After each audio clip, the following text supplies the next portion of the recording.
Assalamualaikum.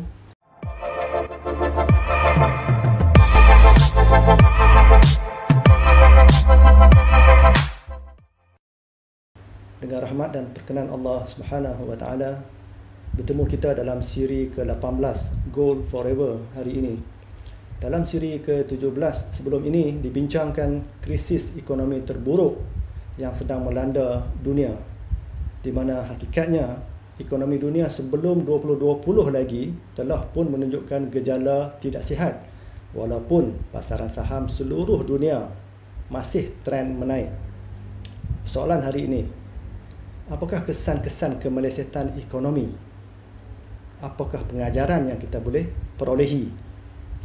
Untuk itu, kali ini ingin dikongsikan satu senario penting kegawatan pada tahun 2008 di Amerika. Dalam siri Gold Forever, siri ke-17 sebelum ini disebut bahawa ekonomi dunia merudum akibat sentuhan virus corona. Manakala sentuhan semasa krisis 2008 tersebut di Amerika adalah subprime mortgage. Mari kita analisa dan lihat apa sebenarnya yang berlaku. Ianya pinjaman rumah berisiko tinggi yang diberikan oleh bank kepada mereka yang tidak memiliki sejarah kredit yang baik. Ini kerana antara objektif bank adalah memberikan sekian-sekian pinjaman dan bank ada target untuk dicapai. Oleh itu, kerana tekanan untuk mencapai target, mereka telah memalsukan dokumen agar orang yang tidak layak juga diluluskan pinjaman.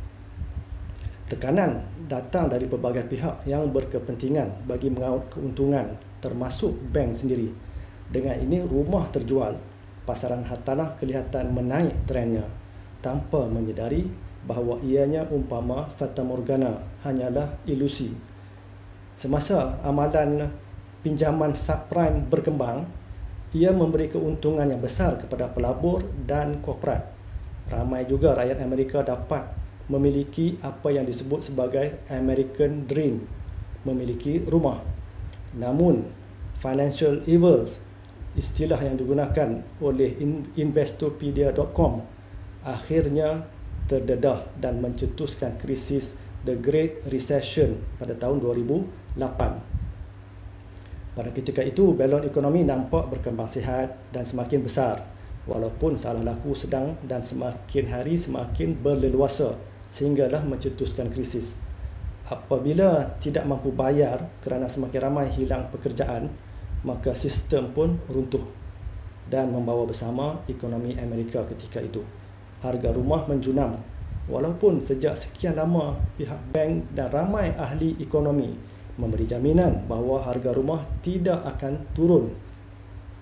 Moralnya, hati-hati dengan maklumat yang diperolehi, hatta dari yang dikatakan pakar sekalipun, khususnya berkaitan ekonomi dan kewangan. Ini disebabkan media dan sebahagian pakar-pakar mereka dibayar untuk melaporkan, ianya tuntutan kerjaya.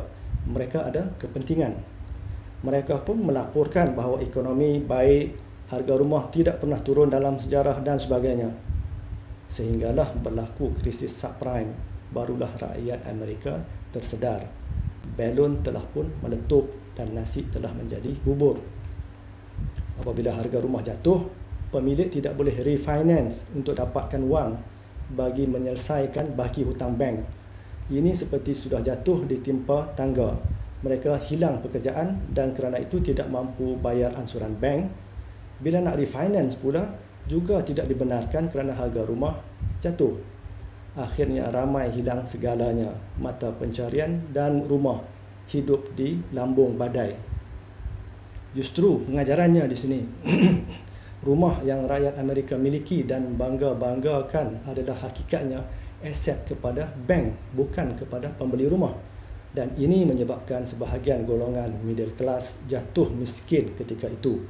Inilah antara kesan kemelesetan ekonomi terhadap rakyat Amerika pada 2008. Apa pula kesan kegawatan ekonomi 2020 yang sedang dilanda oleh dunia, yang sedang kita saksikan sekarang ini?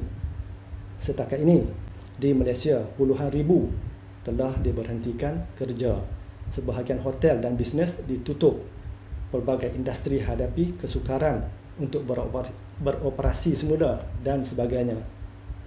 Bagi anda yang belum merasai apa-apa kesan, ada kata-kata, krisis belum bermula jika orang lain yang hilang pekerjaan, tetapi hanya bermula jika anda yang hilang kerja. Semoga kita semua dilindungi oleh Allah Subhanahu wa taala.